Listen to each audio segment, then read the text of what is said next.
Hello friends, உங்கள் எல்லாரையும் rainbow கிச்சனுக்கு வரவேற்கிறேன். வாங்க, இன்னைக்கு ஒரு சூப்பரான கார்த்திகை தீபம் ஸ்பெஷல் கோதுமை இனிப்பு கச்சாயம் எப்படி செய்யலான்னு பார்க்கலாம். கோதுமை மாவும் கொஞ்சம் தேங்காய் துருவல் அப்புறம் வெல்லம் இருந்ததுன்னா சட்டுன்னு நினச்ச உடனே இந்த ரெசிபி நீங்கள் உடனடியாக ரெடி பண்ணிடலாங்க. குயிக்காக இன்ஸ்டண்ட்டாக கார்த்திகை தீபத்துக்கு செய்யக்கூடிய ஒரு சூப்பரான இனிப்பு அப்பம் அப்படின்னு கூட வச்சுக்கலாம். இதை கச்சாயம் அப்படின்னு சொல்லுவாங்க.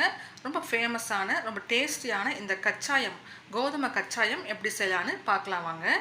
இப்போ இதுக்கு ஒரு மிக்சிங் பவுல் எடுத்துக்கோங்க. இதில் 1 கப் அளவுக்கு கோதுமை மாவு நான் இன்றைக்கி சேர்த்துருக்கேன். இந்த 1 கப் கோதுமை மாவுக்கு 1/2 கப் வெல்லம் யூஸ் பண்ணிக்கோங்க, கரெக்டாக இருக்கும் இனிப்பு. இப்போ இது கூட ஒரு 2 ஏலக்காயை தட்டிட்டு அதை சேர்த்துக்கலாம் வாசனைக்காக.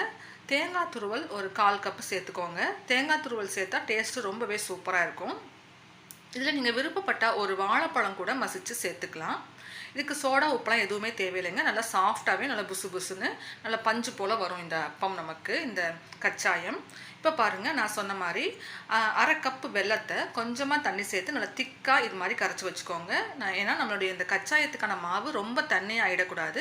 அதனால் முடிஞ்ச வரைக்கும் திக்காக கரைச்சிக்கோங்க. ஒரு 1/4 டம்ளர் மட்டும் தண்ணி சேர்த்து நல்லா கொதிக்க வச்சு அதை நல்லா ஆற வச்சு எடுத்து வச்சுக்கோங்க. நல்லா வடிகட்டிடுங்க. வெல்லத்தில் மண் தூசி போக வடிகட்டிடலாம்.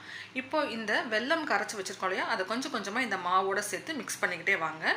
அந்த வெல்லம் 1/2 கப் வெல்லம் அப்படிங்கிறதுனால நீங்கள் முழுசாகவே சேர்த்துடலாம். அதுக்கு மேலே மாவு திக்காக இருந்ததுன்னா கொஞ்சமாக தண்ணி சேர்த்து நம்ம மிக்ஸ் பண்ணிக்கலாம். இப்போ எல்லா வெல்லத்தையுமே நம்ம சேர்த்துட்டோம். 1 கப் மாவு எடுத்திங்கன்னா 1/2 கப் வெல்லம் எடுத்து அதை கொஞ்சமாக தண்ணி சேர்த்து மிக்ஸ் பண்ணி அதை சேர்த்து நல்லா மிக்ஸ் பண்ணிக்கிட்ட பிறகு பத்தாததுக்கு கொஞ்சம் கொஞ்சமாக தண்ணி சேர்த்து நல்லா திக்கான பதத்தில் பிசைஞ்சுக்கோங்க. பாருங்கள், உங்களுக்கு நான் எந்த அளவுக்கு இந்த மாவோடைய கன்சிஸ்டன்சி இருக்கணுங்கிறதையும் நான் உங்களுக்கு காமிக்கிறேன். ரொம்ப கெட்டியாக இருந்தாலும் நமக்கு உள்ளுக்குள்ளே வேகாமல் போயிடும். அதனால் ரொம்ப தண்ணியாக போயிட்டாலும் உங்களுக்கு எண்ணெயை குடிக்கிறதுக்கு வாய்ப்பு இருக்குது.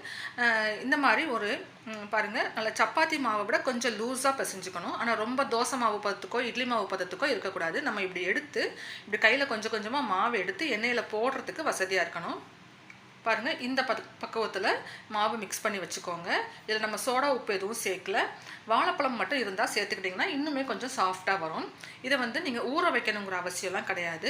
இந்த மாவை மிக்ஸ் பண்ண உடனேயே நீங்கள் எண்ணெயை காய வச்சு கொஞ்சம் கொஞ்சமாக இந்த மாதிரி மாவை கையில் எடுத்து எண்ணெயில் சேர்த்து நீங்கள் இந்த இனிப்பு கச்சாயம் உடனடியாக ரெடி பண்ணிடலாம். இதே ரெசிபி நீங்கள் மைதா மாவுலேயும் செய்யலாம், ரொம்பவே டேஸ்டியாக இருக்கும். ஆனால் ஒரு ஹெல்த்தியான ஆப்ஷன்னு பார்க்கும்போது நம்ம கோதுமை மாவில் செஞ்சு குழந்தைங்களுக்கு கொடுக்கறதுக்கு ரொம்பவே ஒரு சூப்பராக இருக்கும். கார்த்திகை தீபத்துக்கு சட்டுன்னு செய்யக்கூடிய ஒரு இனிப்பு அப்பம் ரெசிபி.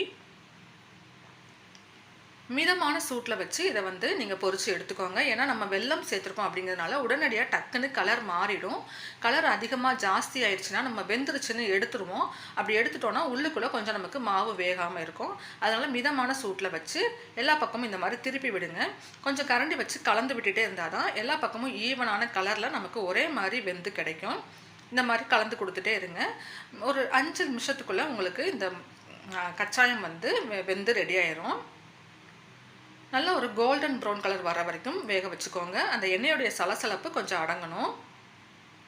அப்போ அவுட்டர் லேயர் உங்களுக்கு நல்லா கிறிஸ்பி ஆகிடும். உள்ளே நல்லா சாஃப்டாக மெத்துன்னு இருக்கும். பாருங்கள், இந்த மாதிரி ஒரு கோல்டன் ப்ரௌன் கலர் வந்த பிறகு எடுத்துடலாம். ரொம்ப ரொம்ப சூப்பரான இந்த கச்சாயம் ரெசிபி நல்லா சாஃப்டாக இருக்குங்க. வெளியில் நல்லா கிறிஸ்பியாக இருக்கும். நல்லா சுட சுட சாப்பிடும்போது அவுட்டர் லேயர் நல்லா கிறிஸ்பியாக இருக்கும், உள்ளே நல்லா சாஃப்டாக இருக்கும். பாருங்கள், சூடாக இருக்குது, நல்லா ஆவி பறக்க இருக்குது. உங்களுக்கு பார்த்தாலே தெரியும். இது மாதிரி எல்லா மாவையுமே கச்சாயம் ரெடி பண்ணிக்கோங்க. கார்த்திகை தீபத்துக்கு நீங்கள் சட்டுன்னு செய்யக்கூடிய ஒரு சூப்பரான ஸ்நாக்ஸ் ரெசிபி ட்ரை பண்ணி பாருங்கள். இந்த வீடியோ உங்களுக்கு பிடிச்சிருந்ததுன்னா லைக் பண்ணி வச்சுக்கோங்க. உங்கள் ஃப்ரெண்ட்ஸோட இந்த வீடியோவை ஷேர் பண்ணிக்கோங்க. நம்ம சேனலையும் சப்ஸ்கிரைப் பண்ணி வச்சுக்கோங்க. தேங்க்யூ.